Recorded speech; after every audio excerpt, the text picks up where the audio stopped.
എന്റെ പ്രിയമുള്ള സഹോദരങ്ങളെ, മഹാനായ അസ്റഫുൽ ഖൽഖി നബിയുനാ റസൂലുള്ളാഹി സ്വല്ലല്ലാഹു അലൈഹി വസല്ലമ തങ്ങൾ, അല്ലാഹുവിന്റെ പ്രവാചകൻ സ്വല്ലല്ലാഹു അലൈഹി വസല്ലമ തങ്ങൾ ഒരു ദിവസം സ്വർഗ്ഗത്തിന്റെ അനുഗ്രഹങ്ങളെ കുറിച്ചും സ്വർഗ്ഗത്തിന്റെ അനുഭൂതികളെ കുറിച്ചും സ്വർഗ്ഗത്തിലെ കൊട്ടാരങ്ങളെ കുറിച്ചും സ്വർഗ്ഗത്തിലെ കല്ലിനെ കുറിച്ചും അല്ലാഹുവിന്റെ പ്രവാചകൻ തന്റെ അനുചരന്മാരോട് പറഞ്ഞുകൊണ്ടിരിക്കുമ്പോൾ മഹാനായ റസൂലുള്ളാഹി സ്വല്ലല്ലാഹു അലൈഹി വസല്ലമ തങ്ങൾ മരണത്തിന് ശേഷമുള്ള ജീവിതത്തെ കുറിച്ച് ആദ്യം ഖബറിനെ കുറിച്ച് പറഞ്ഞു, പിന്നെ അല്ലാഹുവിന്റെ റസൂൽ മഹ്ശറയെ കുറിച്ച് പറഞ്ഞു, പിന്നെ നരകത്തെ കുറിച്ച് പറഞ്ഞു, പിന്നെ സ്വർഗ്ഗത്തെ കുറിച്ച് പറഞ്ഞു. അല്ലാഹുവിന്റെ പ്രവാചകൻ സ്വല്ലല്ലാഹു അലൈഹി വസല്ലമ തങ്ങൾ പറഞ്ഞുകൊണ്ടിരിക്കുമ്പോൾ അല്ലാഹുവിന്റെ പ്രവാചകൻ തന്റെ സ്വഹാബത്തിനോട് പറഞ്ഞു കൊടുക്കുന്നു, യാ സ്വഹാബാ ലാ യദ്ഖുലൂനൽ ജന്ന ഇല്ലാ ബിറഹ്മത്തില്ലാഹ്. അല്ലാഹുവിന്റെ പ്രവാചകന് സ്വർഗ്ഗത്തിന്റെ അനുഗ്രഹങ്ങളെ കുറിച്ച് പറഞ്ഞപ്പോൾ അത് കേട്ട് ആഗ്രഹം തോന്നിയിട്ട് അല്ലാഹുവിന്റെ പ്രവാചകനോട് സ്വർഗ്ഗത്തിൽ പറഞ്ഞു കൊടുക്കുമ്പോൾ ആ സ്വർഗ്ഗത്തിൽ കിടക്കുന്നതാരെന്ന് ചോദിക്കുമ്പോ അല്ലാഹുവിന്റെ റസൂൽ പറയുന്ന സ്വഹാബാ ലാ യദ്ഖുലൂനൽ ജന്ന ഇല്ലാ ബിറഹ്മത്തില്ലാഹ്. അല്ലാഹുവിന്റെ പ്രവാചകനെ പറഞ്ഞു കൊടുക്കുകയാണ്, അല്ലാഹുവിന്റെ ഔദാര്യമില്ലാതെ പടച്ചവന്റെ കരുണയില്ലാതെ ഒരു മനുഷ്യനും സ്വർഗ്ഗത്തിൽ കിടക്കാൻ കഴിയൂല. അല്ലാഹുവിന്റെ പ്രവാചകനെ പറഞ്ഞു കൊടുക്കുകയാണ്, നമ്മുടെ നിസ്കാരവും നോമ്പും ദിക്റും സ്വലാത്തും സദഖകളും സൽക്കർമ്മങ്ങളും ഇത് കൊണ്ട് സ്വർഗ്ഗത്തിൽ കിടക്കാൻ കഴിയുമെന്ന് കരുതല്ലേ. അല്ലാഹുവിന്റെ റസൂൽ പറയുകയാ, ലാ യദ്ഖുലൂനൽ ജന്ന ഇല്ലാ ബിറഹ്മത്തില്ലാഹ്.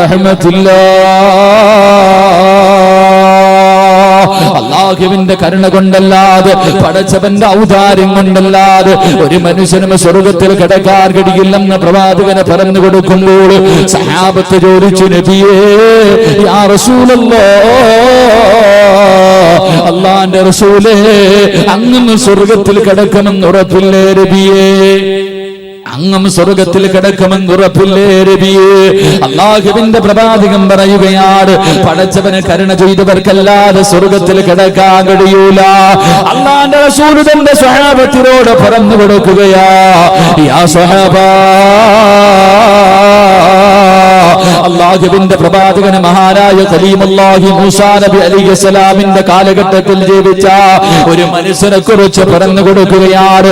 രാവിലെ ഉറക്കപ്പായിൽ നിന്ന് ഞാനും നിങ്ങളും എഴുന്നേറ്റിട്ട് കണ്ണുകൊണ്ട് നോക്കുന്നത് പാപമാണ്, ചെവി കൊണ്ട് കേൾക്കുന്നത് പാപമാണ്, നാവ് കൊണ്ട് പറയുന്നത് പാപമാണ്, കൈ കൊണ്ട് പിടിക്കുന്നത് പാപമാണ്, കാലുകൊണ്ട് നടക്കുന്നത് പാപത്തിലേക്കാണ്, ഹൃദയം കൊണ്ട് ചിന്തിക്കുന്നത് പോലും പാപമാണ്.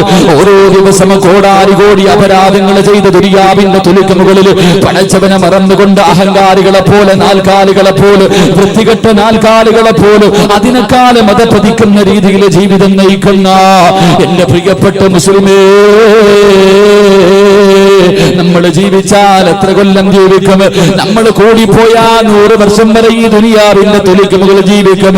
അല്ലാഹുവിന്റെ റസൂല് പറയുകയാ, ബനൂ ഇസ്രായേൽപ്പെട്ട ഒരു മനുഷ്യനെ കുറിച്ച് പറഞ്ഞു കൊടുക്കുകയാ, ഈ മനുഷ്യൻ ജീവിച്ചത് എത്ര കൊല്ലമെന്നറിയുമോ? അല്ലാഹുവിന്റെ റസൂല് പറയുകയാണ്, ഈ മനുഷ്യൻ ദുനിയാവിന്റെ തൊലിക്ക് മുകളിൽ ജീവിച്ചത് 500 കൊല്ലമാണ് ജീവിച്ചത്. 500 കൊല്ലമാണ് ജീവിച്ചത്. എങ്ങനെയാ ജീവിച്ചതെന്നറിയുമോ? 500 വർഷം ഈ ദുനിയാവിന്റെ തൊലിക്ക് മുകളിൽ ജീവിച്ച ഈ മനുഷ്യനുണ്ടല്ലോ, നമ്മളെ പോലെ വെറുതെയല്ല നടന്നത്, തോന്നുമ്പോഴല്ല നിസ്കരിച്ചത്, തോന്നുമ്പോഴല്ല ദിക്ർ പറഞ്ഞത്. ഈ മനുഷ്യൻ അല്ലാഹുവിന് വേണ്ടി ഇബാദത്ത് ചെയ്തത് എവിടെയിരുന്നെന്നറിയുമോ? എന്റെ പ്രിയമുള്ള സഹോദരങ്ങളെ, സമുദ്രത്തിന്റെ മുകളിൽ മുസല്ല വിരിച്ചിട്ട് നിസ്കരിക്കുകയാ, സമുദ്രത്തിന്റെ മുകളിൽ മുസല്ല വിരിച്ചിട്ട് ഇബാദത്ത് ഇബാദത്തുകൾ ചെയ്യുകയാണ്. എത്ര കൊല്ലമെന്നറിയുമോ? 500 കൊല്ലം ഇബാദത്ത് ചെയ്യുകയാ. രാവും പകലും ഇബാദത്താണ്. ഈ മനുഷ്യൻ ഉറങ്ങാറില്ല, ഈ മനുഷ്യൻ ഉറങ്ങാറില്ല. അല്ലാഹുവേ, രാവിലെ മുതൽ പാതിരാത്രി മുഴുവൻ 24 മണിക്കൂറും അല്ലാഹുവിന് വേണ്ടി ഇബാദത്ത് ചെയ്യുകയാണ്.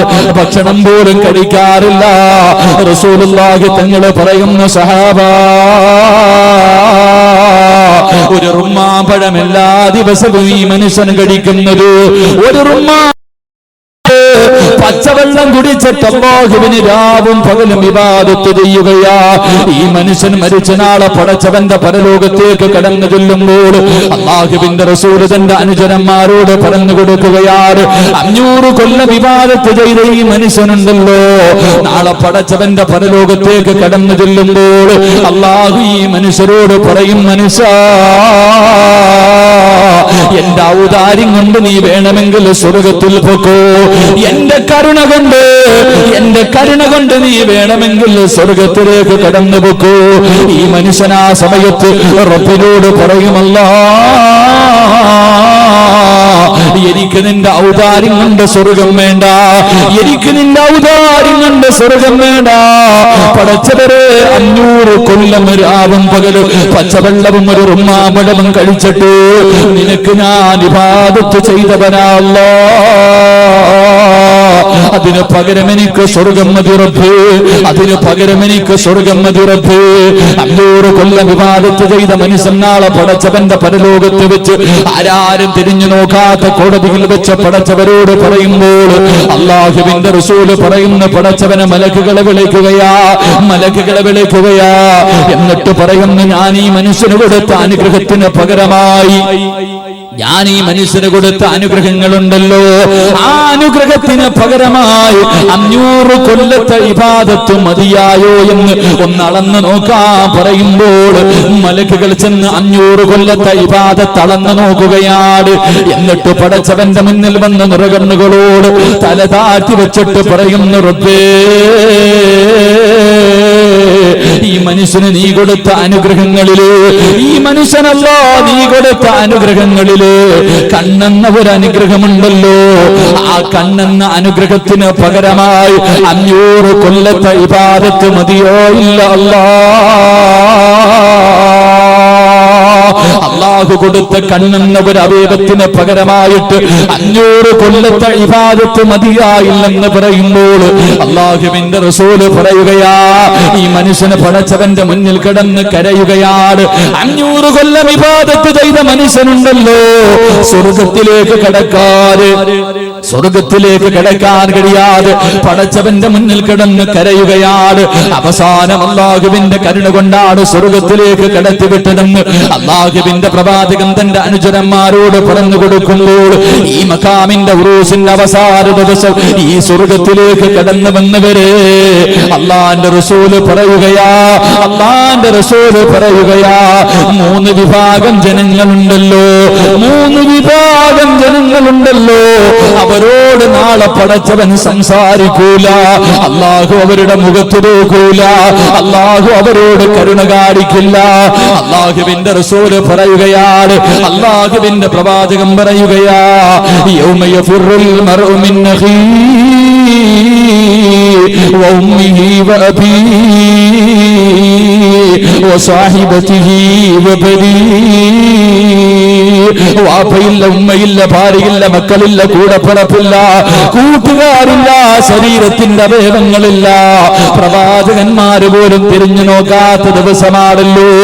ആ ദിവസം അല്ലാഹുവിന്റെ കരുണ കൊണ്ടല്ലാതെ ഒരു മനുഷ്യനും സ്വർഗത്തിൽ കടക്കാൻ കഴിയില്ലെന്ന് പ്രവാചകൻ പഠിപ്പിക്കുമ്പോ ഈ പാതിരാത്രി ഒരുമിച്ച് കൂടിയവര് ഇരിക്കുന്ന നമ്മളിൽ 3 വിഭാഗം ആൾക്കാരുണ്ടല്ലോ, അവർ അല്ലാഹുവിന്റെ കോടതിയിലേക്ക് കടന്നു ചെല്ലുമ്പോ ചെമ്പിന്റെ തറയിലെ തലയുടെ മുകളിൽ സൂര്യ ഉദിച്ചു നിൽക്കുന്ന പടച്ചവന്റെ പരലോകം അല്ലാഹുവേ, പട്ടിയുടെയും പന്നിയുടെയും കഴുതയുടെയും പേപ്പട്ടിയുടെയും പിന്നാരങ്ങളിൽ കൊടികുത്തി വെച്ച് ഇടഞ്ഞും നടന്നും പടച്ചവരെ കുതിമലയോളം വലിപ്പമുള്ള വയറ് വലിച്ചുകൊണ്ട് കുഷ്ഠരോഗികളെ പോലെ 41 കോലത്തിലെ പ്രവാചകന്റെ സമുദായം 6 അടി മണ്ണിനകത്ത് നിന്ന് എഴുന്നേറ്റ് പടച്ചവന്റെ പരലോകത്തേക്ക് കടന്നു വരുമ്പോൾ മലിക്കുൽ ജബ്ബാറായ പടച്ചവനൊന്നും നോക്കാത്ത, പടച്ചവന്റെ കരുണയില്ലാത്ത, പടച്ചവന്റെ കരുണയുടെ നോട്ടമില്ലാത്ത ആ മൂന്ന് വിഭാഗം ഏതെന്നറിയുമോ? അല്ലാഹുവിന്റെ പ്രവാചകനോട് സഹാബത്ത് ചോദിക്കുന്നു, നബിയേ അവരാരാ നബിയേ, അവരാരാ നബിയേ? അല്ലാഹു ആ വിഭാഗത്തിൽ നിന്ന് കാക്കുമാറാകട്ടെ, അല്ലാഹു ആ വിഭാഗത്തിൽ നിന്ന് കാക്കുമാറാകട്ടെ. എന്റെ പ്രിയമുള്ള സഹോദരങ്ങളെ, 500 കൊല്ലം രാവും പകലും ഇബാദത്ത് ചെയ്ത മനുഷ്യനുണ്ടല്ലോ. 500 കൊല്ലം സമുദ്രത്തിന്റെ മുകളിൽ ഇരുന്നു കൊണ്ട് അല്ലാഹുവേ പടച്ചവനെ പച്ചവെള്ളവും കുടിച്ച് ഒരു റുമ്മാൻ പഴബന്തിന് 500 കൊല്ലം ഇബാദത്ത് ചെയ്ത മനുഷ്യൻ പോലും സ്വർഗത്തിൽ കിടന്നത് അല്ലാഹുവിന്റെ ഔദാര്യം കൊണ്ടാണെന്ന് നബിയുനാ റസൂലുള്ളാഹി സ്വല്ലല്ലാഹു അലൈഹി വസല്ലം. 500 കൊല്ലം ആലോചിക്ക്, നമ്മളെങ്ങനെ എന്താ ചെയ്യണം? നമ്മൾ എന്താ ചെയ്യാ? എന്റെ പ്രിയമുള്ള സഹോദരങ്ങളെ, നാളെ പടച്ചവന്റെ പരലോകത്ത് 3 വിഭാഗം ജനങ്ങൾ കടന്നു ചെല്ലുമ്പോ അള്ളാഹു അവനെ ഒന്നും നോക്കത്തത് പോലുമില്ല. അള്ളാഹു അവനെ നോക്കില്ല, അവനോട് സംസാരിക്കില്ല, അവനോട് കരുണ കാണിക്കില്ലെന്ന് ത്വാഹ റസൂലുള്ളാഹി സ്വല്ലല്ലാഹു അലൈഹി വസല്ലം. അള്ളാഹു ആ വിഭാഗത്തെ തൊട്ട് എന്നെയും നിങ്ങളെയും കാക്കുമാറാകട്ടെ. അള്ളാഹു കാക്കുമാറാകട്ടെ, അള്ളാഹു കാക്കുമാറാകട്ടെ. ഇതിപ്പോ എല്ലാവരും അങ്ങോട്ടൊക്കെ നോക്കിയിരിക്കണം, ഇങ്ങോട്ട് നോക്കും. ഞാനിവിടെ 6 അടി നീളത്തിൽ ഇങ്ങനെ നിൽക്കണില്ലെങ്കിൽ അങ്ങോട്ട് നോക്കണെന്തിനാ? ഇങ്ങോട്ട് നോക്കിയിരി, 2 മണിക്കൂറുണ്ടല്ലോ എന്റെ മുഖത്ത് നോക്കിയിരി, ഇത്ര ഗ്ലാമർ ഉണ്ടെന്നൊക്കെ നോക്കിയിരുന്നു. അല്ലാഹു ഈമാൻ നൽകി ഗ്രഹിക്കുമാറാകട്ടെ. എന്റെ പ്രിയമുള്ള സഹോദരങ്ങളെ, ഒന്നാമത്തെ വിഭാഗം മഹാനായ റസൂലുള്ളാഹി സ്വല്ലല്ലാഹു അലൈഹി വസല്ലമ തങ്ങൾ പറയുകയാണ്, നാളെ പടച്ചവന്റെ പരലോകത്ത് പടച്ചവനൊന്നും നോക്കാത്ത ഈ വൃത്തികെട്ടവനാരെന്നറിയുമോ? അല്ലാഹു കരുണ കാണിക്കാത്ത, പടച്ചവന് സംസാരിക്കാത്ത ഈ പാവിയാരെന്നറിയുമോ? അത് കള്ളുകുടിയനല്ല, അല്ലാഹുവേ പടച്ചവനെ പലിശക്കാരനല്ല, നിസ്കരിക്കാത്തവനല്ല. അല്ലാഹുവിന്റെ റസൂല് പറയുന്നു, സഹാബാ ഒന്നാമത്തെ വിഭാഗം ഏതെന്നറിയുവോ? ഒന്നാമത്തെ വിഭാഗം ഏതെന്നറിയുവോ? പ്രായമായിട്ടും വ്യഭിചരിക്കുന്ന മനുഷ്യ, അല്ലാഹു നിന്നോട് കരുണ കാണിക്കില്ലെന്ന് ത്വാഹ റസൂലുള്ളാഹി സ്വല്ലല്ലാഹു അലൈഹി വസല്ലം. ഒന്നാമത്തെ വിഭാഗം പ്രായമായി 30ഉം 40ഉം വയസ്സായി 2ഉം 3ഉം കുട്ടികളുടെ തന്തയായി തള്ളയായി, എന്നാലും സ്വഭാവത്തിൽ ഒരു മാറ്റവുമില്ല. മക്കളെ വരെ കെട്ടിച്ചു, എന്നിട്ടും വ്യഭിചരിക്കുന്നവനെ നിന്നോട് റബ്ബ് കരുണ കാണിക്കില്ല എന്ന് നബിയുനാ റസൂലുള്ളാഹി സ്വല്ലല്ലാഹു അലൈഹി വസല്ലം. പ്രായമായില്ല ഏത് മനുഷ്യനും 10-40 വയസ്സാകുമ്പോഴെങ്കിലും ഏതെങ്കിലും ഒരു മനുഷ്യൻ നന്നാവും. നീ പറയും കല്യാണം കഴിക്കുമ്പോൾ നന്നാവും, വിവാഹം കഴിക്കുന്ന സമയത്തെങ്കിലും നന്നാവോ? അതും കഴിഞ്ഞ് 10, 30 35 40 വയസ്സായി, എന്നാലും നന്നാവൂല. അല്ലാഹുവിന്റെ റസൂൽ സല്ലല്ലാഹു അലൈഹി വസല്ലം തങ്ങൾ പറയുന്നു, 40 വയസ്സിന് മുമ്പ് ചെയ്യുന്ന 40 വയസ്സിന് മുമ്പ് ഒരു പാപം ചെയ്താൽ കിട്ടുന്നതിന്റെ 2 ഇരട്ടി ശിക്ഷയാണ് 40-ന് ശേഷം ചെയ്താലെന്ന് നബിയുനാ റസൂലുള്ളാഹി സ്വല്ലല്ലാഹു അലൈഹി വസല്ലം. കാരണം എന്തേ? ഏതൊരു മനുഷ്യനും 40 ആകുമ്പോ പക്വത എത്തുമെന്നാ പറയണേ. ഏതൊരു മനുഷ്യനും 40 വയസ്സെത്തുമ്പോ, നമ്മുടെ ഇന്നത്തെ അവസ്ഥ ആലോചിച്ച് നോക്കിയേ. ഇന്ന് പെണ്ണ് കെട്ടി മക്കളുള്ള കിളവികൾക്കായി നോട്ടം കൂടുതൽ, പടച്ചനെ ഒളിച്ചോടുന്ന കാര്യം. ഞാൻ ആരെയും ആദ്യം പറയും, എല്ലാരെയും പറയണമല്ലോ, ഞാൻ പ്രത്യേകിച്ച് വിഷയങ്ങളിലൊന്നും കിടക്കൂല. എല്ലാരും കണക്കാ, അറിവുള്ളവനും അറിവില്ലാത്തവനും ഈ വിഷയത്തിൽ എല്ലാവരും സമന്മാരാ. അറിവുള്ളവരുണ്ടെങ്കിൽ അറിവില്ലാത്തവരെല്ലാം കണക്ക് തന്നെ. അള്ളാഹു നമ്മളെയൊക്കെ കാക്കുമാറാകട്ടെ. എന്തായാലും എന്റെ പ്രിയമുള്ള, എന്തിപ്പോ അള്ളാഹു കാക്കുമാറാകട്ടെ. ഇതേ നീ വിചാരിക്കണേ നിന്നെ കൊണ്ട് അതിനൊന്നും പറ്റൂല എന്നാ, നീ വലിയ കുത്തുബുല്ലൊക്കെ താപാന്ന, നിനക്ക് നിസ്കാര തഴമ്പുണ്ട്, എന്നെ ഒരു പെണ്ണ് വിചാരിച്ച ഞാൻ തങ്ങളെ പോലെ ഇരിക്കുമെന്ന് നീ കരുതല്ലേ. മഹാനായ സയ്യിദുനാ അബൂ ഹുറൈറ റളിയല്ലാഹു തആല അൻഹു, അബൂ ഹുറൈറ റളിയല്ലാഹു തആല അൻഹുവിന് 96 വയസ്സ്, 98 വയസ്സാണെന്ന് തോന്നുന്നു. 96 98 വയസ്സായി. ഇശാ നിസ്കാരം കഴിഞ്ഞ് എല്ലാരും പോയി, ഒറ്റയ്ക്ക് പള്ളിക്കകത്തിരുന്ന് കരഞ്ഞുകൊണ്ടിരിക്കുക. അബൂ ഹുറൈറ റളിയല്ലാഹു തആല അൻഹു 96-ാമത്തെ വയസ്സിൽ ഇശാ നിസ്കാരം കഴിഞ്ഞ് എല്ലാരും പോയപ്പോ പള്ളിക്കകത്തിരുന്ന് പൊട്ടിക്കരഞ്ഞു ദുആ ചെയ്യുന്നു, പടച്ചവനെ വ്യഭിചാരത്തിൽ നിന്ന് എന്നെ നീ കാക്കണേ അല്ലാഹ്. ഒരു ചെറുപ്പക്കാരൻ ഇത് കേട്ടുകൊണ്ടുവന്നു. ഒരു ചെറുപ്പക്കാരൻ ഇത് കേട്ടിട്ട് ചിരി വന്നു. അബൂ ഹുറൈറ റളിയല്ലാഹു തആല അൻഹു ദുആ ചെയ്തിട്ട് ഇറങ്ങിയപ്പോൾ ചോദിച്ചു, അല്ല അബൂ ഹുറൈറ, 96 വയസ്സായല്ലോ, നിങ്ങളെ കൊണ്ട് എന്തെങ്കിലും ചെയ്യണമെന്ന് വിചാരിച്ചാലും നടക്കൂലല്ലോ. നിങ്ങളെ കൊണ്ട് എന്തെങ്കിലും ചെയ്യണമെന്ന് വിചാരിച്ചാലും നിങ്ങളെ കൊണ്ട് നടക്കൂല. പ്രായമായി എന്നിട്ട് നിങ്ങൾ എന്തിനാണ് വ്യഭിചാരത്തിൽ നിന്ന് എന്നെ കാക്കണേ എന്ന് ദുആ ചെയ്യുന്നതെന്ന് ചോദിച്ചപ്പോ മഹാനായ അബൂ ഹുറൈറ റളിയല്ലാഹു തആല അൻഹു പറയുകയാ, പൊന്നുമോനെ എനിക്കല്ലേ പ്രായമായുള്ളൂ, പൊന്നുമോനെ എനിക്കല്ലേ പ്രായമായുള്ളൂ, ശൈത്താന് പ്രായമായിട്ടില്ലല്ലോ, ശൈത്താന് പ്രായമായിട്ടില്ലല്ലോ. ശൈത്താൻ വേണമെന്ന് വെച്ചാ എന്നെ പോലും അത് ചെയ്യിപ്പിക്കാൻ കഴിയുമെന്ന് മഹാനായ അബൂ ഹുറൈറ റളിയല്ലാഹു തആല കരഞ്ഞുകൊണ്ട് പറയുമ്പോൾ, ഈ പാതിരാത്രി കടന്നു വന്നവരെ നീ വിചാരിക്കുന്ന നിന്നെ കൊണ്ട് കഴിയുമെന്ന്, നിന്നെ കൊണ്ട് അങ്ങനെ ചെയ്യാൻ കഴിയില്ലെന്ന് നീ കരുതുന്നെങ്കിൽ എന്റെ പ്രിയമുള്ള സഹോദരങ്ങളെ, മഹാനായ റസൂലുള്ളാഹി തങ്ങളെ പറയുകയാ, അല്ലാഹുവിന്റെ പ്രവാചകൻ പറയുകയാണ്, ആദമിന്റെ മക്കളുടെ പേരിൽ വ്യഭിചാരത്തിന്റെ കുറ്റം എഴുതുന്നുണ്ട്, ആദമിന്റെ മക്കളുടെ പേരില് വ്യഭിചാരത്തിന്റെ കുറ്റം എഴുതുന്നുണ്ട്. എങ്ങനെയെന്നറിയുമോ അല്ലാഹുവിന്റെ റസൂൽ പറയുന്നു, സഹാബാ, മനുഷ്യന്റെ ശരീരത്തിൽ ഒരുപാട് വ്യഭിചാരമുണ്ട്. ഗുഹ്യഭാഗങ്ങൾ ചേരുന്നതിന് മാത്രമല്ല വ്യഭിചാരം എന്ന് പറയുന്നത്, അത് വ്യഭിചാരത്തിന്റെ അവസാനമാണ്. അല്ലാഹുവിന്റെ റസൂല് പറയുന്നു, പൊന്നുമോരെ, കണ്ണിന്റെ വ്യഭിചാരം എന്തെന്നറിയുമോ? കണ്ണിന്റെ വ്യഭിചാരം എന്തെന്നറിയുമോ? അന്യ പെണ്ണിന്റെ ശരീരം കാണല് നിന്റെ കണ്ണിന്റെ ഹറാമാണെന്ന് റസൂലുള്ളാഹി സല്ലല്ലാഹു അലൈഹി വസല്ലമ തങ്ങളെ പഠിപ്പിക്കുകയാ. എന്റെ പ്രിയപ്പെട്ട ചെറുപ്പക്കാരാ, അന്യ പെണ്ണിന്റെ ശരീരം കണ്ട് ആസ്വദിക്കല്ലേ പൊന്നുപോരെ. വാട്സപ്പും ഫേസ്ബുക്കും യൂട്യൂബിലും കയറിയിട്ട് ഏത് വൃത്തികെട്ടവളുടെയും മുടികുണികരിഞ്ഞ പടം കണ്ട് ആസ്വദിക്കുന്ന പൊന്നുമോരെ,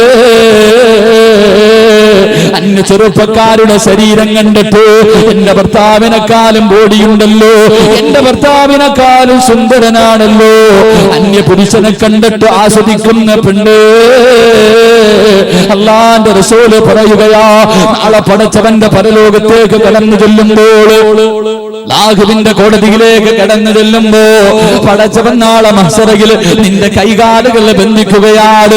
അന്യപുരുഷന്റെ ശരീരം കണ്ടവളെ ഹറാമുകൾ കണ്ടു ആസ്വദിച്ച പൊന്നുപോലെ നാളെ പടച്ചവന്റെ പരലോകത്ത് ചെല്ലുമ്പോ അല്ലാഹുവിന്റെ മലക്കുകൾ നിന്നെ ചങ്ങലയിൽ ബന്ധിച്ചിട്ട് മലർത്തിക്കിടത്തുപെടാ. എന്നിട്ട് ഹറാമ് കണ്ട നിന്റെ കണ്ണില് ഈയമിരുക്കി ഒഴിക്കുമെന്ന് ത്വാഹാ റസൂലുള്ളാഹി സല്ലല്ലാഹു അലൈഹി വസല്ലം. അന്യ പെണ്ണിന്റെ ശരീരം കണ്ട് ആസ്വദിച്ചവന്റെ രണ്ട് കണ്ണിലേക്ക് മലക്കുകൾ ഈയമുരുക്കി ഒഴിക്കുമെന്ന് ത്വാഹാ റസൂലുള്ളാഹി സല്ലല്ലാഹു. എത്ര ടെണ്ണ് ഉരുക്കി ഒഴിക്കേണ്ടി വരും നമ്മുടെയൊക്കെ കണ്ണിലില്ലേ? എത്ര ടെണ്ണ് ഒഴിക്കും? കാരണം എന്തേ? എന്റെ പ്രിയമുള്ള സഹോദരങ്ങളെ, അന്യ പെണ്ണിന്റെ ശരീരം, ഇത് പറയുമ്പോ ഉസ്താദെ ഇതൊക്കെ എഴുന്നള്ളത്തിന് വരുന്ന ആന വരുന്നത് പോലെ വരുന്നു കണ്ടാ പിന്നെ ആരാ നോക്കാതെ പോണം? നിങ്ങൾ നോക്കൂല, നമ്മളൊക്കെ നോക്കിപ്പോവും. നമ്മളൊക്കെ മനുഷ്യരാണ്. സ്വാഭാവികമായിട്ട് ഒരു പെണ്ണ് ഒരുങ്ങി കെട്ടി വരുന്നത് കണ്ട ഇന്നത്തെ അവസ്ഥയൊക്കെ വെച്ച് നോക്കി ആരായാലും നോക്കിപ്പോകും, ഞാനാണെങ്കിലും നോക്കിപ്പോകും. അല്ലാഹുവിന്റെ റസൂൽ സല്ലല്ലാഹു അലൈഹി വസല്ലം തങ്ങൾ പറഞ്ഞു, ഒന്നാമത്തെ നോട്ടം ജായിസാണെന്ന് നബിയുനാ റസൂലുള്ളാഹി സല്ലല്ലാഹു അലൈഹി വസല്ലം. റോഡിലൂടെ നടന്നു പോകുന്ന ഒരു പെണ്ണ് വരുന്നു, യാദർശികമായിട്ട് കണ്ടു ഉടനെ എന്ത് ചെയ്തേക്കണം? കണ്ണ് താഴ്ത്തിയേക്കണം. ഒന്നാമത്തെ നോട്ടം അനുവദനീയമാണെന്ന് പറഞ്ഞിട്ട് ഒരു ഒന്നൊന്നര നോട്ടം നോക്കിയേക്കരുത്. അങ്ങനെയുണ്ടല്ലോ. എന്തായാലും ഒന്നാമത്തെ നോട്ടം അനുവദനീയം, എന്നാ പിന്നെ അങ്ങ് പെണ്ണ് സ്കൂളിൽ വന്ന് ഇറങ്ങി ബസ്സിൽ കയറി പോകുന്നത് അങ്ങനെ നോക്കരുത്. അല്ലാഹുവിന്റെ റസൂൽ സല്ലല്ലാഹു അലൈഹി വസല്ലം തങ്ങൾ പറഞ്ഞു, അന്യ പെണ്ണിന്റെ ശരീരം കാണൽ അത് നിന്റെ കണ്ണിന്റെ വ്യഭിചാരമാണെന്ന് ത്വാഹാ റസൂലുള്ളാഹി സല്ലല്ലാഹു. അല്ലാഹുവിന്റെ റസൂൽ പറയുകയാ, അല്ലാഹുവിന്റെ പ്രവാചകൻ പറയുന്നു, പൊന്നുമോനെ, ചെവിയുടെ വ്യഭിചാരമാണ് അന്യ പെണ്ണിന്റെ സംസാരം കേൾക്കരുത്. അന്യ പെണ്ണിന്റെ സംസാരം കേൾക്കലുണ്ടല്ലോ, മണിയറ രഹസ്യം വരെ കാമുകന് പങ്കുവെക്കുന്ന പെണ്ണ്. ഇന്ന് ഏറ്റവും കൂടുതൽ വ്യഭിചാരം നടക്കുന്നത് വൈകുന്നേരം 8:30-9 മണിയായി ഭക്ഷണം കഴിച്ചു, ഇടപ്പറയിൽ ഒരു ഉമ്മ ഒരു റൂമിനകത്ത്, പൊന്നുമോനൊരു റൂമിനകത്ത്, പൊന്നുമോളൊരു റൂമിനകത്ത്. അല്ലാഹുവേ, ഒരു വീടിനകത്ത് ഏറ്റവും കൂടുതൽ വ്യഭിചാരം നടക്കുന്നത് മൊബൈലിലൂടെയാ. പടച്ചവനെ, അല്ലാഹുവിന്റെ റസൂൽ പറയുകയാ, അന്യ പെണ്ണിന്റെ സംസാരം കേൾക്കല് അത് ചെവിയുടെ വ്യഭിചാരമോ. നാവിന്റെ വ്യഭിചാരം എന്തെന്നറിയോ? പൊന്നുമോളെ, എല്ലാ നിന്റെ നാവ് കൊണ്ടല്ലേ പറയുന്നത്. ദിക്ർ പറയേണ്ട നാവ്, ഖുർആൻ ഓതേണ്ട നാവ്, അൽഹംദുലില്ലാഹ് പറയേണ്ട നാവ്, ഒരുപാട് നല്ല കാര്യങ്ങൾ പറയേണ്ട നാവ്. മരിക്കുന്ന സമയത്ത് ലാ ഇലാഹ ഇല്ലല്ലാഹ് എന്ന് പറയാൻ വേണ്ടി പരിശ്രമിക്കുന്ന പെണ്ണ് എങ്ങനെ കഴിയുന്ന പൊന്നുമോള്? അല്ലാഹുവിന്റെ റസൂല് പറയുന്ന നാവിന്റെ വ്യഭിചാര മോശമായ കാര്യങ്ങൾ സംസാരിക്കല. അല്ലാഹുവിന്റെ റസൂല് പറയുന്ന കൈയുടെ വ്യഭിചാരം എന്തെന്നറിയുവോ? ഒരു ഹറാമാ. കൈയുടെ വ്യഭിചാരം ഒരു പെണ്ണിന്റെ ശരീരത്തെ തൊടലാണ്. അന്യ പെണ്ണിന്റെ ശരീരത്തെ തൊടുന്ന ചെറുപ്പക്കാര് ജനങ്ങൾ ഒരുമിച്ച് കൂടുമ്പോ, വണ്ടിക്കകത്ത് കയറുമ്പോ, അല്ലാഹുവേ അവസരം കിട്ടുന്ന സമയത്തല്ല അന്യ പെണ്ണിന്റെ ശരീരത്തെ തൊട്ടുകൊണ്ട് സുഖിക്കുന്ന പൊന്നുപോലെ അല്ലാഹുവിന്റെ റസൂല് പറയുന്നത് എന്തെന്നറിയുവോ? മഹാനായ റസൂലുള്ളാഹി തങ്ങൾ പറയുകയാ, ഈ പാതിരാത്രി ഒരുമിച്ച് കൂടിയ ചെറുപ്പക്കാര്, എടാ നിനക്ക് ഏതെങ്കിലും ഒരു പെണ്ണിന്റെ ശരീരത്തെ തൊടണമെന്നുള്ള ആഗ്രഹമുണ്ടായ, ലോകത്തിന്റെ നേതാവ് പറയുകയാ, ഏതെങ്കിലും ഒരു പെണ്ണിന്റെ ശരീരത്ത് നിനക്കൊന്ന് തൊടാനുള്ള മോഹമുണ്ടായ, അല്ലാഹുവിന്റെ റസൂല് പറയുന്ന പൊന്നുമോരെ, സ്വന്തം കാഷ്ടം തിന്നുകൊണ്ട് കിടക്കുന്ന പന്നി എന്ന് പറയുന്ന മൃഗമുണ്ടല്ലോ, സ്വന്തം കാശം തിന്നുകൊണ്ട് കിടക്കുന്ന പന്നി എന്ന മൃഗമുണ്ടല്ലോ, ആ മൃഗം കാശത്തിനകത്ത് കിടക്കുമ്പോ ആ പെണ്ണിന്റെ ശരീരത്തൊന്ന് തൊടുന്നതിനേക്കാൾ നല്ലത് ആ പന്നിയെ കെട്ടിപ്പിടിച്ച് കിടക്കലാണ് നല്ലതെന്ന് ത്വാഹാ റസൂലുള്ളാഹി സ്വല്ലല്ലാഹു അലൈഹി വസല്ലമ തങ്ങൾ പറയുകയാണ്. അന്യ പെണ്ണിന്റെ ശരീരത്തെ തൊടുന്നതിനേക്കാൾ, അന്യ പുരുഷന്റെ ശരീരത്തെ തൊടുന്നതിനേക്കാൾ അല്ലാഹു ഇന്ന് നിസാരമായല്ലോ. പടച്ചവരെ ഫ്രണ്ട്ഷിപ്പ് എന്ന പേര് പറഞ്ഞിട്ട് അല്ലാഹുവേ എത്രയോ പെങ്ങന്മാര് മാതാപിതാക്കള് സ്വാതന്ത്ര്യം കൊടുത്തിരിക്കുകയാ. അല്ലാഹുവേ ഇന്ന് ഏറനാട് എക്സ്പ്രസിൽ ഞാൻ കടന്നു വരുമ്പോ മംഗലാപുരത്ത് പഠിക്കാൻ പോകുന്ന എത്രയോ മക്കള് നാണമില്ലല്ലോ, നാണമില്ലല്ലോ. പടച്ചവരെ ഒരു ഉസ്താദാടിരിക്കുന്നതെന്ന പരിഗണന പോലും അല്ലാഹുവേ അടുത്തിരിക്കുന്ന അമുസ്ലിമായ ചെറുപ്പക്കാര് അവന് ബോധമുണ്ട്, അവന് ബോധമുണ്ട്. പക്ഷേ നമ്മുടെ സമുദായത്തിന്റെ മക്കളുണ്ടല്ലോ പടച്ചവരെ, ഹിജാബ് വിട്ടുകൊണ്ട് ഫർദയും ധരിച്ചിട്ട് മുസ്ലിമായ ചെറുപ്പക്കാരന്റെ കയ്യിൽ പിടിച്ചിട്ട് നടക്കുന്ന മക്കള്. എന്റെ പ്രിയപ്പെട്ട ബാപ്പമാര്, ഉമ്മമാര്, കൂട്ടുകാര് ബൈക്കുമായി വരും. കുടുംബത്തിൽ ഒരു അകന്ന ബന്ധുവാണ് വരുന്നത്, അവന്റെ പുറകിൽ ബൈക്കിൽ കയറി പോകുന്ന എത്രയോ മക്കളുണ്ട്, എത്രയോ സഹോദരിമാരുണ്ട്. അല്ലാഹുവിന്റെ റസൂല് പറയുന്നു, പെണ്ണേ, അന്യപുരുഷന്റെ ശരീരത്തെ തൊടണമെന്ന് തോന്നിയ പൊന്നുമോളെ, പന്നി എവിടെയെങ്കിലും കിടക്കുന്നത് കണ്ട ഓടിച്ചെന്ന് കെട്ടിപ്പിടിക്ക് പെണ്ണേ. കാരണം 7 വെള്ളത്തിൽ കഴുകിയ ആ പാപം പൊറുക്കും പെണ്ണ്. ഒരു അന്യപുരുഷന്റെ ശരീരത്തെ തൊട്ടാൽ ആ പാപം 7 വെള്ളത്തിൽ കഴുകും ചെറുപ്പക്കാരാ, ഏത് വെള്ളത്തിൽ കഴുകുന്ന ചെറുപ്പക്കാരാ. അല്ലാഹുവിന്റെ റസൂല് പറയുകയാ, കാലിന്റെ വ്യഭിചാരം എന്തെന്നറിയുവോ? ഹറാമായ കാര്യങ്ങളിലേക്ക് നടക്കലാണ്. കാമുകി രാത്രി 10 മണിക്ക് പറയും, കിളവനും കിളവിയും ഉറങ്ങിയടാ, ഒന്ന് വരുവോ, ഒന്ന് വരുവോ. പോകുന്ന വഴി മുഴുവനും വ്യഭിചാരമാ.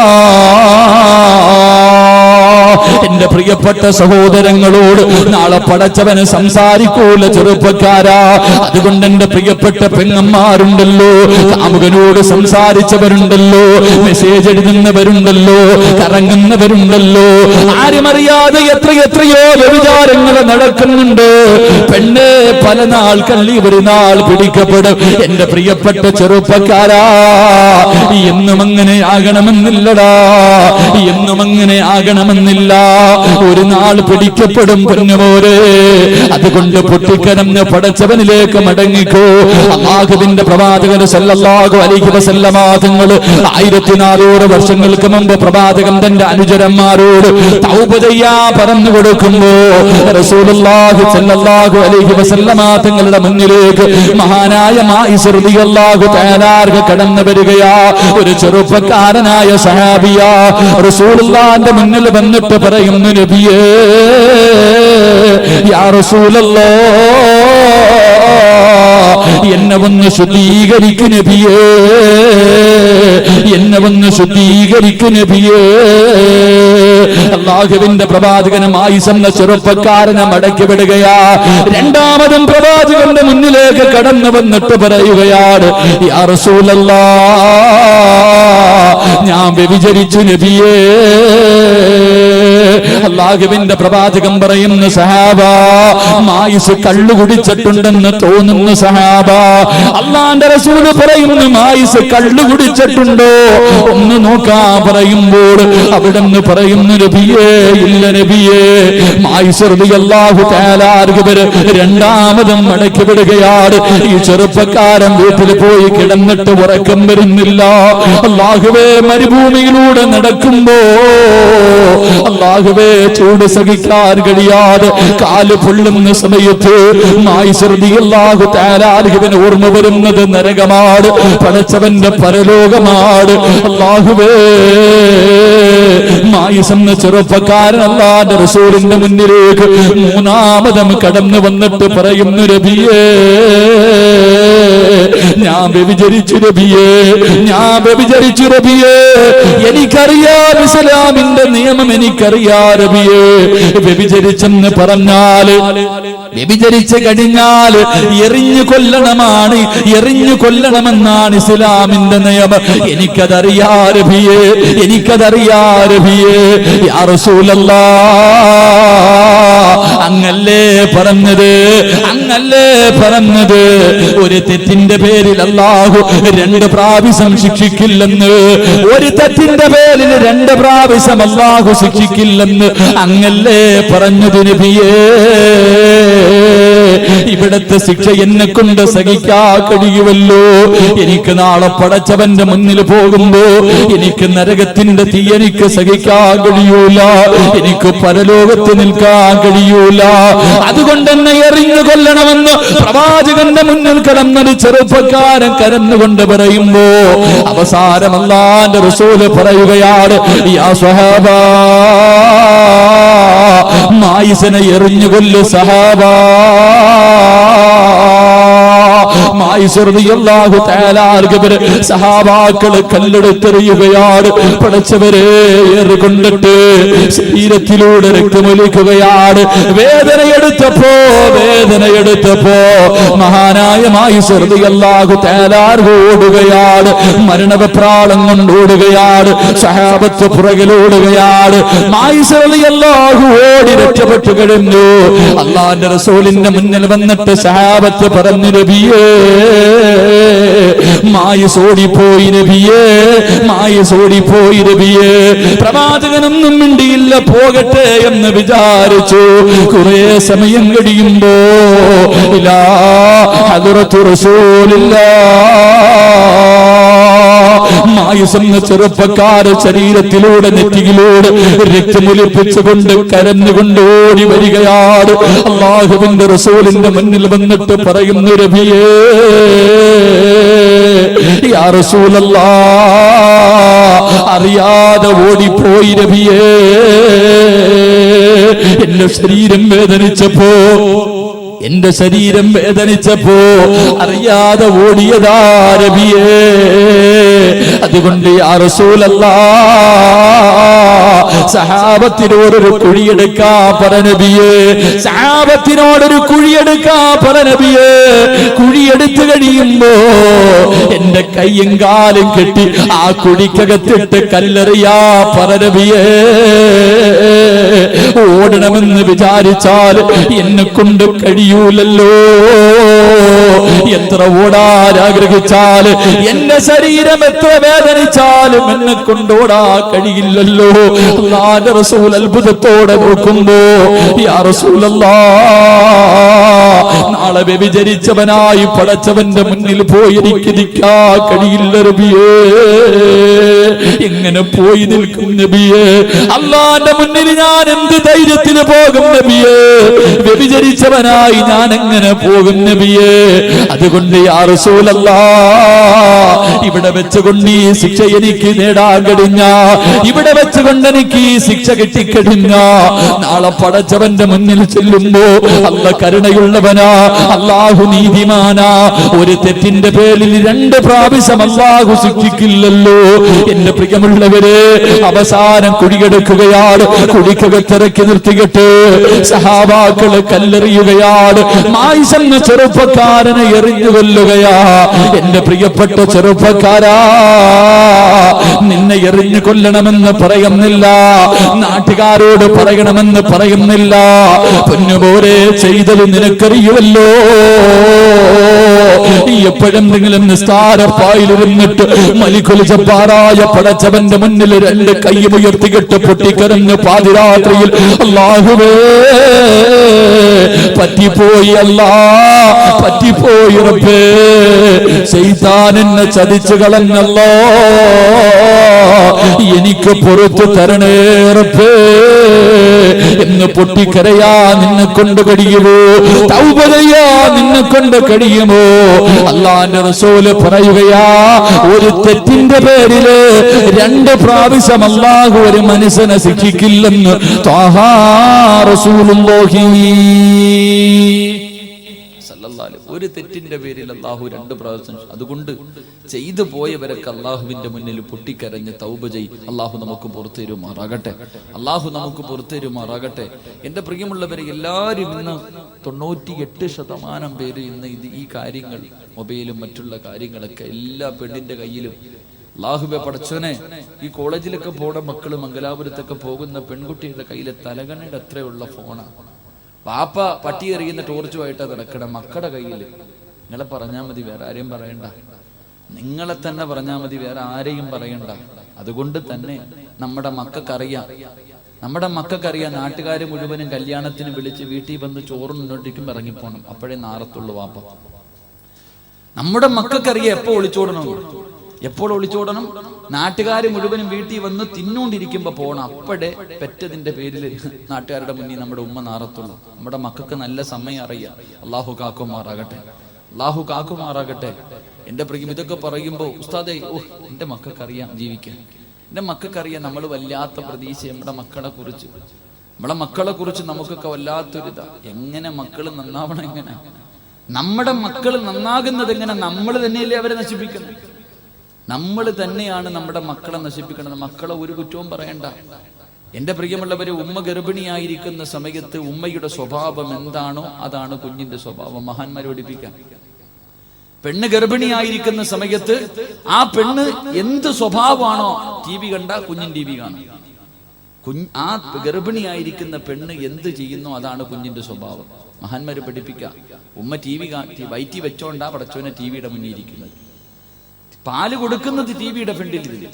രാത്രി കുഞ്ഞിന് പാല് കൊടുത്തോണ്ടിരിക്കുമ്പോൾ ഓട്ടോക്കാരനടുത്ത് സംസാരിച്ചുകൊണ്ട് നടക്കുന്നത്. ഇതൊക്കെയല്ലേ അവസ്ഥ.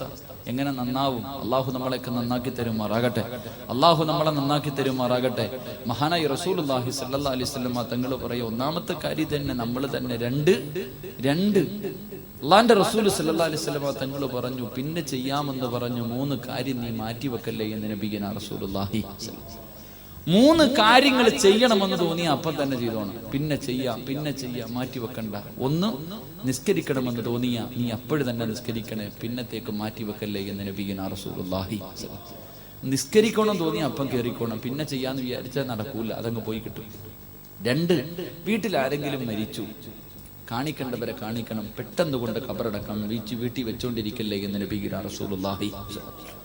3 മക്കളുള്ള എല്ലാ വാപ്പയും ഉമ്മയും കേട്ടോ, അള്ളാന്റെ റസൂല് പറഞ്ഞ ഹദീസ സല്ലല്ലാഹു അലൈഹി വസല്ലം, നിന്റെ മക്കൾക്ക് പ്രായപൂർത്തിയായി അവർക്ക് വിവാഹം കഴിച്ചാൽ കൊള്ളാമെന്നുള്ള ആഗ്രഹം തോന്നി തുടങ്ങിയ വെച്ചുകൊണ്ടിരിക്കല്ലേ, കെട്ടിച്ചു വിടണേ എന്ന് നബിഗന റസൂലുള്ളാഹി. മക്കൾക്ക് പ്രായമായി, കലാപരിപാടികളൊക്കെ കാണുമ്പോ തന്നെ നിങ്ങളും ചോറല്ലേ തിന്നണേ, നിങ്ങളും ചോറ് തന്നെയല്ലേ തിന്നണേ. മോൾ 20 കെട്ടിച്ചു വിടുന്നില്ലേ എന്ന് ചോദിക്കുമ്പോൾ പറയും, അയ്യോ ഡിഗ്രി ഒന്ന് പൂർത്തിയാകട്ടെ, MA ഒന്ന് ആവട്ടെ, അവസാനം വൈറ്റത്ത് വെച്ചുകൊണ്ടിരിക്കുമ്പോൾ ഓക്ക് പഠിക്കത്തുള്ളൂ. ഏതുമ്മയോടും ചോദിക്കും, മോളെ കെട്ടിക്കുന്നില്ല, അവളങ്ങ് MA പൂർത്തിയാകട്ടെ എന്ന്. വയറും പൂർത്തി വരുമ്പോഴേ പഠിക്കത്തുള്ളൂ, വല്ലവന്റെ കൂടെ അങ്ങ് പോകും, കെട്ടിക്കാനുള്ള യോഗം ഉണ്ടാവില്ല. മക്കള് ചെറുപ്പക്കാർ, അവൻ ബൈക്കും കൊണ്ട് പറക്ക, ബസ് സ്റ്റോപ്പിലും ബസിന്റെ പുറകിലും തൂട്ടോറിയുടെ ഫ്രണ്ടിലൊക്കെ കിടന്ന് കറങ്ങ. നാട്ടുകാർ പരാതി പറയണ്. വാപ്പാന്റെ അടുക്ക വന്നിട്ട് ചോദിക്കും, മോനൊന്ന് കെട്ടിച്ചു വിടുന്നില്ല ഉസ്താദെ, പക്വത എത്തിയില്ല ഉസ്താദ് എന്റെ മോന്. ഏത് ഉപ്പയ്ക്കും പറയേണ്ട ഒരു മറുപടിയാ. ആമക്കളെ കല്യാണക്കാര്യം ചോദിക്കുമ്പോ പറയും പക്വത എത്തിയില്ല. നീ ഏത് നൂറ്റാണ്ടില്ല ജീവിക്കുന്നത്? വാപ്പ പറയുന്നു മോനെ പക്വത എത്തിയില്ലെന്ന്. കുറെ ദിവസം കഴിയുമ്പോൾ വല്ലവന്റെ പെണ്ണും പിള്ളയുടെ വീട്ടിനകത്ത് നിന്ന് രാത്രി പിടിച്ച് തെങ്ങി കെട്ടിയിടുമ്പോൾ വാപ്പയ്ക്ക് മനസ്സിലാവും എന്റെ മോന് പക്വത എത്തിയിട്ട് കുറെ നാളായെന്ന്. എന്റെ സഹോദരങ്ങളെ, ചെറുപ്പക്കാർ പറയും ഉസ്താദ് ഈ ഹദീസ് എന്റെ വാപ്പാനോടൊന്ന് പറയുമെന്ന്. കാരണം എന്നെ കെട്ടിച്ചു വിടുന്നില്ല, കാലം കുറയായി. എന്നാൽ മനസ്സിലാക്കൂ, നിങ്ങളൊക്കെ 13, 14, 15 വയസ്സിലൊക്കെ കെട്ടിയില്ലേ? നിങ്ങൾ 18 കെട്ടിക്കണമെന്ന് ഞാൻ പറയണില്ല. ഒരു 19, 20 ആയാലെങ്കിലും പെൺപിള്ളേരെ കെട്ടിച്ചു വിടണം. മക്കൾക്കൊരു 25 കഴിഞ്ഞാലെങ്കിലും ഒന്ന് കെട്ടിച്ചു വിടണം.